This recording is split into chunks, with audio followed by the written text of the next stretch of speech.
Last episode में हमें पता चलता है कि तेहुन की मॉम जेनिन की बेटी है और जेनिन कहते हैं हमेशा की तरह तुम अपनी मर्जी से जो चाहे करो। तुमने मेरी बात कभी नहीं सुनी, एक बार भी नहीं। तुमने खुद को घोस्ट किंग के बेटे के हाथों भेज जाने दिया। अभी तुम यहाँ क्या कर रहे हो? इससे पहले तो मॉम खामोश होती है, फिर कहती है घोस्ट किंग का खजाना। जेनिन कहते अब उसका अस्तित्व नहीं है। मॉम कहती आप अभी भी बहुत बड़े झूठे हैं। क्या आपको घोस्ट किंग का खजाना उस शख्स से नहीं मिला था? जेनिन कहते मुझे अपनी बात दोहराने पे मजबूर मत करो, मेरे पास ये नहीं है। मॉम शॉट को निकालते हुए कहती जैसे ही मैं यहाँ से निकलूंगी मैं वैसे ही जाकर रास्ते में आने वाले सभी इवल मुरीम सेक्ट को खत्म कर दूंगी, ठीक उसी असैसिन की तरह जैसा तुमने मुझे बनाया है। जेनिन अपनी बेटी को देख रही और मॉम कहती है अब से मैं जो भी करूंगी उसके निशान पीछे छोड़ने का मेरा इरादा है। सब लोग जान जाएंगे कि ये सारे हादसे जिये जांग ने किए थे। जो जेनिन जांग की बेटी है, जेनिन पुलिस के चीफ है और मुरीम सेक्ट के लीडर भी। अगर ऐसा होता है तो क्या तब भी आप उसी पद पे बने रहेंगे? जेनिन कहते तुम्हें अचानक घोस्ट किंग के खजाने में इतनी दिलचस्पी क्यों हो गई है? क्या इसका उस पहले हुए बड़े विस्फोट से कुछ संबंध है? जिया खामोश होती है और लिफ्ट नीचे की ओर जाने लगता है और जेनिन हाफी भरते हुए कहता ठीक है मैं तुम्हें दे दूंगा, लेकिन इसके बदले में तुम्हें मुझे ब्लैक डिमन किंग की सीक्रेट मैनुअल देनी होगी। जिया भी हैरान कहती ब्लैक डिमन किंग की सीक्रेट मैनुअल? क्या आप ब्लैक डिमन बुक के बारे में बात कर रहे हैं? जेनिन कहता हाँ, ब्लैक डिमन बुक से कम किसी चीज के बदले इसे देना बेकार है। जिया अपने शॉट को रखते हुए कहती है घोस्ट डिमन के खजाने के ऊपर ब्लैक डिमन बुक भी चाहिए। तुम इतने लालची हो के तुम्हें बचाया नहीं जा सकता। जेनिन कहता मैं जो कुछ भी करता हूँ मुरीम में शांति बनाए रखने के लिए ही करता हूँ। अपनी बेटी को देखते हुए कहता ना समझ बेटी, लेकिन जिया वहाँ से गायब होने लगती है। हम फिर से मुरीम पुलिस यूनिवर्सिटी का डॉर्मेटरी का देखते हैं जहाँ पे तेहुन अली काफी थके हुए नजर आ रहे होते हैं। अली कहता मैं तो हंसते हंसते मर ही रहा हूँ, ये किसी तरह के अजीबोगरीब फ्रेशमैन वेलकम सेरेमनी है, ठीक है ना तेहुन? तेहुन क्या तुम मुझे सुन भी रहे हो? लेकिन तेहुन हाकियो को टेक्निक को याद करने लगता है और अपने मन में कहता है क्या उसने अपना नाम हाकियो जांग बताया था? ये बात परेशान करता है कि वो एक ऐसा मार्शल आर्ट यूज करता है जो मेरी मार्शल आर्ट से मिलती जुलती है। लिखता है तेहुन कोंग क्या तुमने सुना अभी मैंने क्या कहा? तेहुन कहता सॉरी तुमने क्या कहा? खुश होते हुए कहता खैर क्या तुम यकीन कर सकते हो कि हम मुरीम पेट्रोल स्क्वाड में टेनिस के रूप में भर्ती हो चुके हैं। इन सब चीजों के साथ हमारे कैंपस लाइफ निश्चित रूप से उज्जवल होगा। तेहुन कहता मुरीम पेट्रोल स्क्वाड के ट्रेनिंग होने के रूप में क्या फर्क पड़ता है? लिखता बेवकूफ हम यह मुरीम पेट्रोल स्क्वाड की बात कर रहे हैं। एक बार जब तुम इसमें शामिल हो जाओ तो लाइफ में सक्सेस होने से कोई भी नहीं रोक सकता। लड़कियां तुम्हारे साथ डेट पर जाने के लिए लाइन से लग जाएगी। तेहुन कहता डेट? तुम डेट पर जाओगे ही क्यों? लिप ब्लश करते हुए कहता तुम्हें पता है तुम्हें नहीं पता लड़कियों के साथ हाथ पकड़ना। और तेहुन कहता यार छोड़ो भी, ये तो साफ है कि तुम कभी डेट पे नहीं गए और हंसने लगता है। ली चिढ़ते हुए कहता तुमने ही तो पूछा था। तेहुन कहता मैं इस तरह का काम नहीं करता, मेरी मॉम ने सुंदर लोगों से सावधान रहने के लिए कहा था। ली कहता क्या तुम्हारी मॉम? अपने हंसी को कंट्रोल करते हुए कहते मुझे नहीं पता था कि तुम अपने मॉम के लाडले हो। इसे तेहुन चिढ़ते उसे पीटने चला जाता और कहता क्या कहा तुमने? लेकिन ली टीज करते हुए कहता मॉम का लाडला मुझे पीट रहा है और हम तेहुन उसका तबली बजा देता और वो कहता है चलिए अब हम अपने कैंपस लाइफ का मजे ले जो जल्दी शुरू होने वाला है। तेहुन भी कहता क्यों नहीं। नेक्स्ट अगले दिन का देखते जहाँ पे वो दोनों काफी हैरान कहते क्या? जियो नोट करते हुए कहती है कूदो टूट जाओ यहाँ से, क्योंकि वो सब काफी बड़े बिल्डिंग पे होते हैं। और जियो कहती है क्यों क्या तुम बच्चों को किंग कोंग नहीं आता? तेहुन कहता प्रॉब्लम ये नहीं है, ये तो बहुत ही ऊंचा है। अली कहता भाई क्या ये बादल नहीं है? और बाकी बच्चों की भी हालत काफी खराब हो रही होती है। तेहुन कहता अरे बाप रे हम सुबह होते ये क्या कर रहे हैं? लेकिन हाकियो आगे बढ़ते हुए जंप कर देता है और वहाँ से नीचे को जाने लगता है जिससे वो दोनों हाकियो को देखने लगते हैं। इससे लड़के इंप्रेस होते हुए कहते वाह ये तो हाकियो जांग है, जैसा उसके फैमिली बैकग्राउंड वाले इंसानों से उम्मीद की जाती है बिल्कुल वैसे ही। लेकिन तुम्हारे आंखें इस समय बिल्कुल दिल की साइज की है। तेहुन भी जंप करते हुए कहता जैसा कि मैं ये कर ही नहीं सकता। लिखता तेहुन तुम भी नहीं। फिर वो भी जंप करते हुए कहता ये तो पागलपन भरा है। जियो लिखते हुए कहते ये बुरा नहीं है। नेक्स्ट दिन सुबह 9 बजे का टेनिस सेक्शन का देखते हैं जहाँ पे वो सब पुशअप कर रहे होते हैं। अली कह रहा होता आराम से। फिर 12 बजे उनका लंच टाइम होता है। लिखता अपने हाथ को संभालो वो मेरे मुंह पे आ रहा है। फिर 1 बजे बेसिक इन्वेस्टिगेशन मेथड लेक्चर होता है जहाँ पे ली तेहुन को उठाते हुए कहता जाग जाओ। तो फिर 3 बजे मार्शल आर्ट ट्रेनिंग होता है। तो फिर 7 बजे डिनर टाइम और 8 बजे एनर्जी ट्रेनिंग का होता है जहाँ पे तेहुन और ली सो जाते हैं और हाकियो ट्रेनिंग करते हुए कहता बेवकूफ। और कोच भी कहता है तुम दोनों जाग जाओ। और हम देखते वो लोग रात को काफी थके पड़े होते हैं। और तेहुन उससे कहता तुमने फिर से क्या कहा? एक शानदार कैंप लाइफ। ली कहता चुप हो जाओ। तेहुन कहता मुझे लगा था कि हम मुरीम पेट्रोल स्क्वाड की जांच करने और अपराधियों को पकड़ने में मदद करेंगे, मैंने इसके लिए साइन अप नहीं किया था। ली कहता शिकायत करना बंद करो और जाकर हमारे लिए कुछ खाना खरीद लाओ। उसके मुंह पे ATM कार्ड फेंक फेंक के मारता जिससे तेहुन कहता खुद ले आओ, क्या मैं तुम्हारा कोई नौकर लगता हूँ। ली कहता ये एक ब्लैक कार्ड है, तुम जितना चाहिए उतना खर्च कर सकते हो। तेहुन उस कार्ड को देखते हुए कहता वाह, और सैल्यूट करते हुए कहता यस सर, मैं अभी हमारे लिए कुछ खाना खरीद लेता हूँ। दूसरी तरफ एक सुनसान इलाका देखते हैं जहाँ पे 3 बंदे होते हैं और ये एसन मोड स्क्वाड के मेंबर होते हैं। उनमें से एक कहते हैं 1 2 3 वही ये सारा पेमेंट जो तुम हासिल कर पाए। दूसरा कहता हाँ मैंने इसके लिए बहुत ही मेहनत की है। तो तीसरा कहता हिसाब किताब सही नहीं बैठ रहा कमीने। तो एक और कहता तो फिर तुम हमसे क्या करने की उम्मीद करते हो। ये सब मिलकर कीमतों में हेराफेरी कर रहे हैं। वो बंदा पिल को खाते हुए कहता तो वो लालची हो गए हैं है ना, क्या उन्हें लगता है कि हम एकदम कमजोर है। और उस पिम को निकल लेता है जिससे उसके बॉडी में एनर्जी जमा होने लगता है और उसका बॉडी मस्कुलर होने लगता है जिससे वो दीवार पे पंच मारते हुए कहता बाहर में जाओ। उन्हें लगता है कि हम आज्ञाकारी कुत्ते हैं, लेकिन वो बिल्कुल गलत है। अगर उनका यही रवैया रहने वाला है तो हमें उन्हें दिखाना ही पड़ेगा कि हमें गुस्सा दिलाने वालों का क्या अंजाम होता है। इसे कैप वाला बंदा कहता वाह ये चीज तो सच में असरदार है, अगर मैं उसकी जगह होता तो मैं भी इसका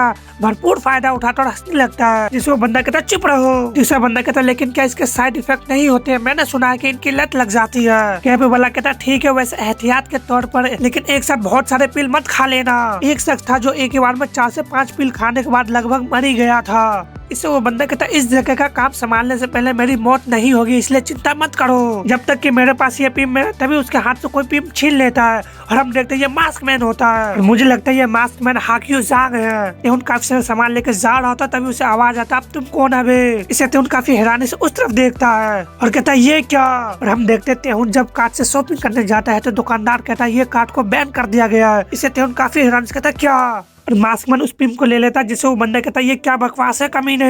अटैक करते हुए कहता मुझे ये वापस दो, लेकिन मास्कमैन उसके पंच को पकड़ लेता है और उसके हाथ को मोड़ते हुए उसके हाथ को तोड़ देता है जिससे वो बंदा कराह जाता है। दो बंदे उसे देखते ही रह जाता है। फिर अटैक करते हुए कहता तुम लिटल। तो दूसरा कहता क्या तुम नशे में हो या कुछ और।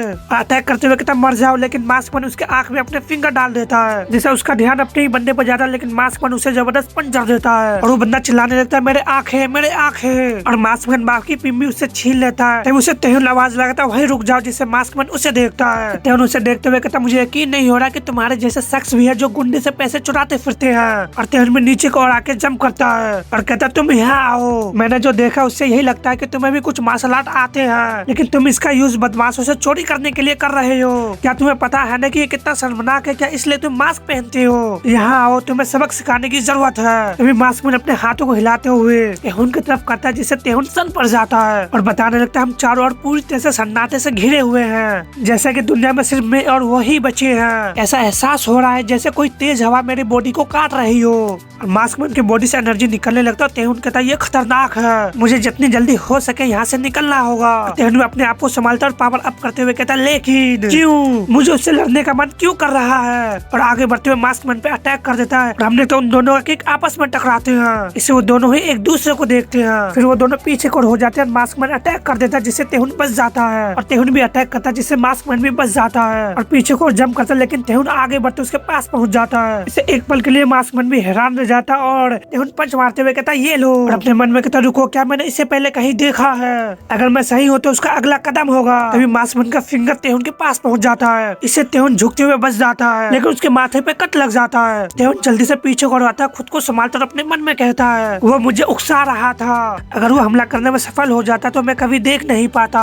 उसके डिफेंस में कोई भी खामी नहीं है और उनके जवाबी हमले मेरी उम्मीद से कहीं ज्यादा बेहतर है। क्या सियोल में मेरे जैसे स्ट्रॉन्ग लोग हर कोने पर मौजूद है। अपने ब्लड को साफ करते हुए कहता तेहुन किंग क्या तुम डरे हुए हो। अपने आप को संभालते हुए कहता ठीक है, अपना घमंडी चेहरा दिखाने के लिए तैयार हो जाओ, अब मास्क उतरेगा। दूसरी तरफ माउंटेन का सीन देखते जहाँ पे एक कार आता है। ड्राइवर कहता व्हाइट सेक्ट लीडर किया आपको पूरा यकीन है कि हम सही रास्ते पे जा रहे हैं। सेबेस्टियन कहता डैमेज जब भी मैं यहाँ आता हूँ तो सड़क की यह हालत क्यों होती है। और हम देखते वो लोग एसन मून स्क्वाड के पास पहुँच जाते हैं, जिससे एक बंदा आगे बढ़ने लगता है लेकिन दूसरा उसे रोक लेता है और वो दोनों सेबेस्टियन के सामने सर झुकाते हैं। सेबेस्टियन अपने कार के लेकर अंदर जाता है, लेकिन हम देखते वहाँ पे और भी काफी सारे गाड़ी होते हैं। इससे सेबेस्टियन अपने मन में कहता क्या ये जगह कारों से भरी होनी चाहिए। और हम वहाँ पे एक ओल्ड मैन को देखते हैं जिसे सेबेस्टियन कहता आप कैसे हैं टीचर, मैं उम्मीद करता हूँ। टीचर हंसते हुए कहते तुम मुझे जानते हो, वही पुरानी कहानी, इस तरफ आइए। और वो लोग आगे को बढ़ने लगते हैं। सेबेस्टियन कहता टीचर इस सुनसान जगह पे इतनी सारी गाड़ी क्या कर रही है, क्या ये सारी चीज आपकी है। लेकिन टीचर बिना बोले आगे आगे बढ़ने लगते हैं उससे सेबेस्टियन कहता टीचर एक गेट को खोलते हुए कहता है ऐसा है। और जब वो गेट खोलता है तो वहाँ से काफी ज्यादा शोर शराबा आने लगता है और टीचर कहते हैं तुम्हें जल्दी ही पता चल जाएगा, क्योंकि हम देखते हैं अंदर एक फाइटिंग एरिना होता है जहाँ पे सारे बंदे काफी जोर शोर से शोर मचा रहे होते हैं और ऊपर से ये सब सेबेस्टियन भी आके देख रहा होता है। तभी एक बंदा दूसरे को जबरदस्त पंच कर देता है, फिर उसके फेस पे पंच को मारते हुए हेलमेट को तोड़ देता है, जिससे वो बंदा करहा जाता है। रुकने का नाम नहीं ले रहा होता, लगातार पंच बरसाने लगता है और हम वहाँ पे ब्लड को छींटे को देखते हैं। अपने पंच को उठाते उसके फेस पे जबरदस्त पंच कर देता है और बंदे इसे काफी ज्यादा इंजॉय कर रहे होते हैं। एक बार के लिए सेबेस्टियन इससे काम जाता है और कहता टीचर, और एक्साइटेड होते हुए कहता तुमने मुझे क्यों नहीं बताया कि तुम इस तरह के मजेदार चीजें कर रहे थे। और हम देखते फाइट अभी भी जारी होती है। सेबेस्टियन उससे देख रहा होता है और बंदा बैट बजाता रेड वाले के लिए पूरी तरह से तैयार। डैम इट, मुझे धक्का मत दो। तो दूसरा कहता अब तो उसका हारने का समय आ ही गया था, मैं दूसरे शख्स पे दाव लगा रहा हूँ। इससे सेबेस्टियन को अपने पास्ट याद आने लगता है। अभी रेड वाला ब्लू वाले को जबरदस्त पंच कर देता है और सेबेस्टियन भी अपनी पुराने दिन शायद याद करने लगता है। वहाँ के बंदे ब्लू वाले गिरने से काफी एक्साइटेड नजर आ रहे होते हैं और सेबेस्टियन अपने सामने पैसों के होते हुए बारिश को देख रहा होता है। तभी कोई इसके सिर पे हाथ रखता है और कहता है ये सीन को याद रखना, ये वही पावर है जो असैसिन सेक्ट को थामे हुए है। इसे सेबेस्टियन कहता फादर और बंदा आवाज लगाता व्हाइट सेक्ट लीडर। इसे सेबेस्टियन होश में आता और कहता हाँ मैं सुन रहा हूँ। टीचर कहता क्या तुम्हें भी याद है, ये उस बैटल एरिना की कॉपी है जिसे पहले असैसिन सेक्ट के लीडर ने चलाया था, काश वो भी इसे देखने के लिए यहाँ होते। सेबेस्टियन कहता हाँ। टीचर कहता ये बात दुख की है कि फिलहाल उनके ठिकाने का पता नहीं है, लेकिन सेबेस्टियन वहाँ से जंप कर देता है जिससे वो बंदा हैरान रह जाता है और वो दोनों फाइटर उसे आते हुए देख रहे होते हैं और सेबेस्टियन उन दोनों के बीच में लैंड करता है। इससे उन दोनों के साथ साथ ऑडियंस भी हैरान नजर आ रहे होते हैं और सेबेस्टियन कहता हेलो पेजेंट्स, मैं सेबेस्टियन हूँ, असैसिन सेक्ट का वाइस लीडर। इससे बंदे मिडल फिंगर दिखाने लगते हैं और कहते तुम है कौन बे, मैं बहुत बड़ी जीत हासिल करने वाली थी। तो दूसरा कहता रीमैच और हम अपना दाव को फिर से लगाना चाहते हैं। व्हाइट हेलमेट वाला कहता तुम कमीने, तुमने ऐसा क्यों किया।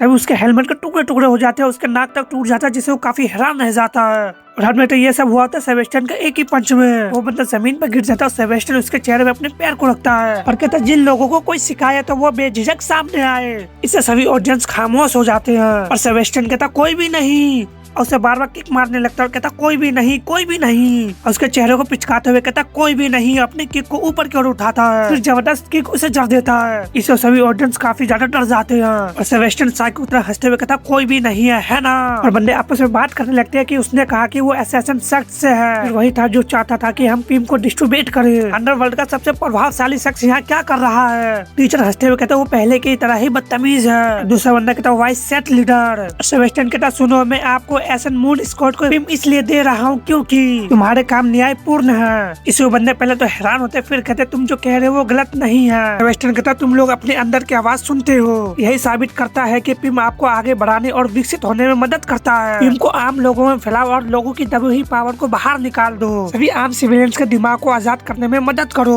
जैसे तुम खुद आजाद हुए हो।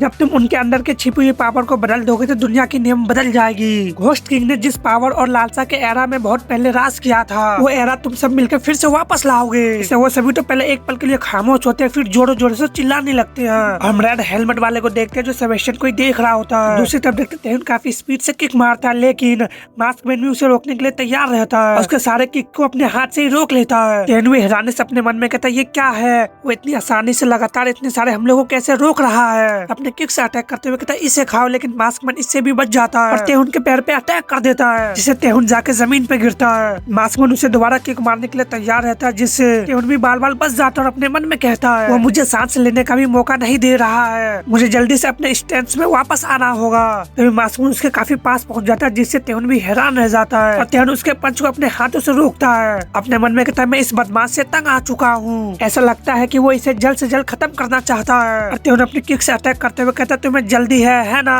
लेकिन मास्कमैन उसके पैर पे किक मारते हुए उसके चेहरे पे घुटना मार देता है जिसे तेहुन अपने हाथ से रोक लेता है और उसके पैरों को पकड़ते हुए कहता मुझे मिल गया और उसे अपनी ओर घींचते हुए कहता तुम अपने पंच से अटैक करते हुए कहता अब जरा तुम्हारा वो कीमती चेहरा तो दिखाओ। लेकिन मास्कमैन अपने हाथों के सारे बैक फ्लिप करता है और तेहुन को जबरदस्त किक जड़ देता है। इससे तेहुन के मुंह से भी ब्लड आ जाता है और कहता है मैंने अपनी गार्ड डाउन कर दी और वो जाके एक दीवार से टकराता है। मास्कमैन खुद को संभालता काफी गुस्से से तेहुन को देखता है, फिर अपने जेब से एक नाइफ को निकालते हुए काफी स्टाइल में घुमाने लगता है और तेहुन पे अटैक करने के लिए तैयार रहता है। पर तेहुन का हालत काफी खराब होता है, वो दोबारा खड़ा होने की कोशिश करने लगता है और कहता तुम लिटल। मास्क मैन भी अपने नाइफ को देख रहा था, तेहुन को देख कर खामोश होता है, फिर अपने नाइफ को दोबारा घुमाते हुए अपने जेब में रख लेता है और वहाँ से चला जाता है, जिससे तेहुन भी एक पल के लिए हैरान रह जाता है। तेहुन इससे काफी ज्यादा चिढ़ जाता है, कहता तुम कहाँ जा रहे हो तुम और मैं अभी भी। लेकिन तेहुन वहीं पे गिर जाता है, जिससे वो काफी हैरान रह जाता है और कहता है मेरे पैर ने जवाब दे दिए, मुझे लगता है कि फिलहाल किंग कोंग के सवाल ही नहीं उठता। तेहुन को कोई आवाज लगता है तुम, जिससे तेहुन उसे देखता है। वो बंदा कहता है जल्दी करो और 911 पर कॉल करो, तुम मुझे इस तरह क्यों घूर रहे हो, लोग गिरे हुए इसलिए तुरंत 911 पर कॉल करे। तेहुन कहता है इस बदमाश को देखो तो जरा। नेक्स्ट नाइट का देखते हैं जहाँ पे हमारे पूरी पेट्रोल स्क्वाड के मेंबर लड़ रहे होते हैं और जेटाई कहता है अपना ध्यान मत भटकने दो, उनमें से किसी को भी भागने मत दो। वो कहता है हाँ, और टीम लीडर भी एक बंदे से लड़ रहे होते हैं, लेकिन वो बंदा भी टीम लीडर को अच्छा खासा टक्कर दे रहा होता है। टीम लीडर के पैरों पे अटैक कर देते हैं। वहाँ से जाते हुए कहता है फिर मिलते हैं। टीम लीडर अपने मन में कहते हुए अपने ओपोनेंट के चाल को अनुमान लगाने में सच में माहिर है और वो पलटवार करने के बजाय भागने की कोशिश कर रहा है। इसमें कोई शक नहीं कि वो हाई रैंक पर है और आगे बढ़ते हुए कहता मुझे उसे हर हाल में पकड़ना है। हम जियो के देखते हैं जो टॉप फ्लोर पे होती है, फिर वहाँ से जंप करते हुए नीचे को आने लगती है। हमने तो वो बंदे काफी पास पहुँच जाती है। वो बंदा कहता है हमारे ऑर्गेनाइजेशन में किंग कोंग में सबसे बेहतरीन हूँ, मेरा पीछा करने का कोई भी फायदा नहीं है। जियो एक रॉड को पकड़ते हुए उस बंदे पे जंप कर देती है और उसे गले को पकड़ते हुए उसे जमीन पे पटक देती है, जिसे वो बंदा भी कर रहा जाता है, लेकिन तभी जियो अपने शॉट को उसके मुंह में डाल देती है और कहते तुम्हें क्या लगता है तुम कहाँ जा रहे हो। टीम लीडर कहते मुझे तुमसे इससे कम की उम्मीद नहीं थी, थैंक्स जियो। जियो स्माइल करते हुए कहते नो प्रॉब्लम और हमारे टीम के मेंबर उन सभी को पकड़ लेते हैं। तभी टीम लीडर पे एक कॉल आता है और वो कहते जियो, जिसे जियो भी हैरानी से उसे देखते हैं। सॉरी, ये टीम लीडर नहीं जटायु होता जो कहता है जियो क्यों तुमसे बात करना चाहते हैं। जियो कहती है अच्छा, और कॉल को लेते हुए कहते मैं बोल रही हूँ। टीम लीडर कहता है जियो मुझे तुम्हारी अभी मदद की जरूरत है। जियो कहती है अभी, लेकिन अभी का काम खत्म नहीं हुआ है। जियो कहते दूसरे टीमों को इसे संभाल ले दो और तुम जल्दी से यहाँ आओ, ये जरूरी है। दूसरी तरफ तेहुई को देखते जो कहता तो मास्क मैन ने जो तुमसे चीज चुराई वो पिम नाम के कोई डरग है और तेहुन उन तीनों का तबली बजा चुका होता है। उनमें से एक कहता है ओ गॉड मुझे कितनी बार तुम्हें बताना पड़ेगा। तेहुन उसे दोबारा मारते हुए कहते क्या तुम्हें अभी भी गाली देने की हिम्मत बची हुई है। वो बंदा कहता मुझे माफ कर दो और तेहुन कहता तुम अपने दोनों हाथ ऊपर क्यों नहीं उठा रहे हो। वो बंदा रोते हुए कहता गुडनेस में घायल हो गया हूँ। तेहुन उसके फाइटिंग को सोचते हुए कहता मुझे लगता है कि उसका कंधा पहले ही अपनी जगह से हट गया था।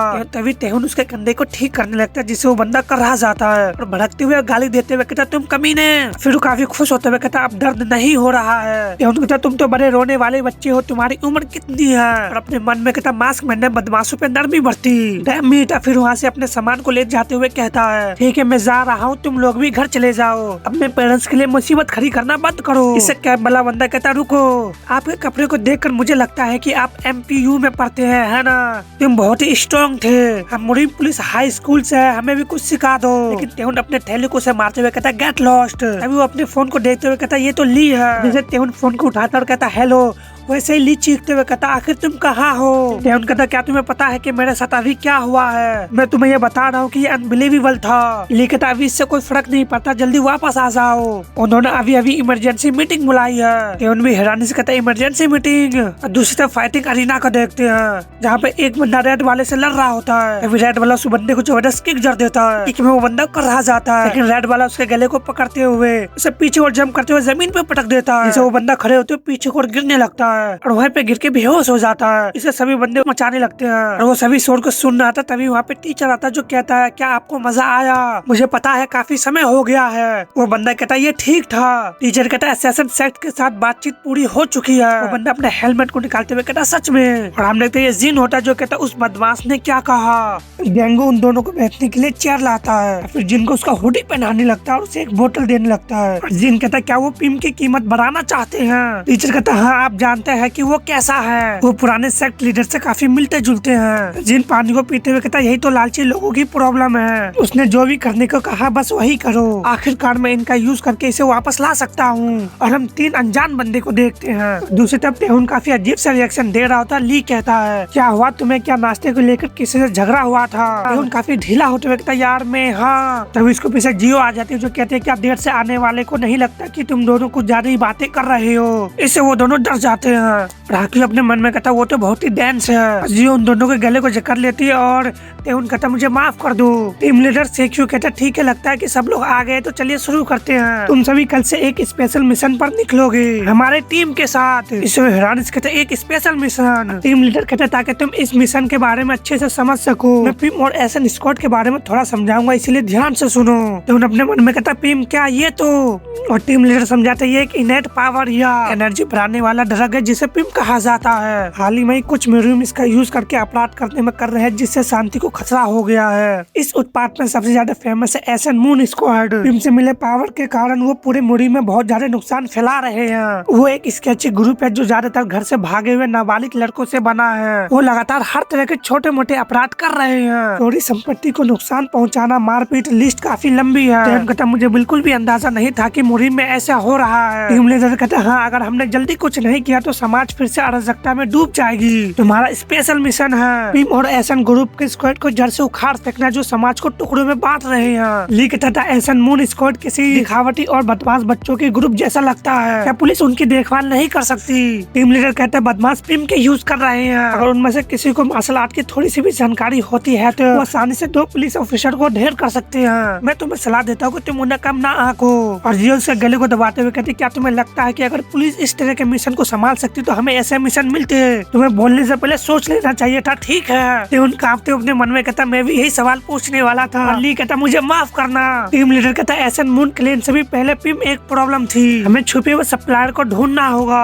कहता वो ड्रग मैंने ऐसे कुछ लोगों को जानता हूँ जिन्होंने ये खरीदा है। दूसरी तरफ मुहिम इंट्रोगेशन रूम का देखते हैं जहाँ पे उसी बंदे को बांध कर रखा होता है और एक पुलिस वाला उससे पूछता है मुझे तुमसे दोबारा पूछने दीजिए पिम कहाँ से आया? वो बंदा कहता मिस्टर डिटेक्टिव क्या तुम सच में लगता है कि तुम इस तरह के बातचीत से मुझसे कोई बात निकलवा लोगे? मेरी जिंदगी दाव पे लगी है। अगर आप चाहते हैं कि मैं बात करूँ तो क्या तुम्हें कम से कम मेरी सेफ्टी की गारंटी नहीं देनी चाहिए? तुम्हें दुनिया का काम काज का बिल्कुल भी जानकारी नहीं है। क्या आपको ऐसा नहीं लगता डिटेक्टिव? एक कहता वो कुछ बोल नहीं रहा है लेकिन मुझे यही उम्मीद थी। तो दूसरा कहता हमें हायर अप को मनाना होगा। वो तब तक कुछ नहीं बोलेगा जब तक हम उसे कम से कम विदेश भागने का रास्ता देने को तैयार ना हो। वो बंदा कहता है अगर हम ऐसा करेंगे तो चीफ जांग को इसके बारे में पता चल जाएगा। हम पुलिस वालों को भी अपनी रेपुटेशन बनाए रखनी होती है, ठीक है? हम इसे इसके बारे में पता नहीं चलने दे सकते। तभी उन दोनों को कुछ एहसास होता है और हमने तो वहाँ पे कोई मल्टीपल स्लैश लगाता है जिससे बाहर से काफी ज्यादा शोर आने लगता है और वो बंदा बाहर की ओर देखता है। इससे वो कहता है ये क्या हो रहा है? और वो बंदा कहता है वो आ गए, अच्छा हुआ मैंने कुछ नहीं बोला, हंसने लगता है। इसको डिटेक्टिव कहता तुम लिटल बाहर की ओर आते हो अपना गन तानने तक कहता तुम कौन हो? मैं तुम्हें सामने आने का ऑर्डर देता हूँ। अगर तुम ऐसा नहीं करते हो तभी हम देखते उसके गन के 2 टुकड़े हो जाते हैं। लेडी उसे सिल्क से बांधने लगती है, फिर उसके बॉडी को टुकड़े टुकड़े कर देती है और उस बंदे की तरफ बढ़ती है जिसे वो बंदा कहता है मैंने कभी नहीं सोचा था कि आप मुझे खुद लेने आएंगे मिस बे।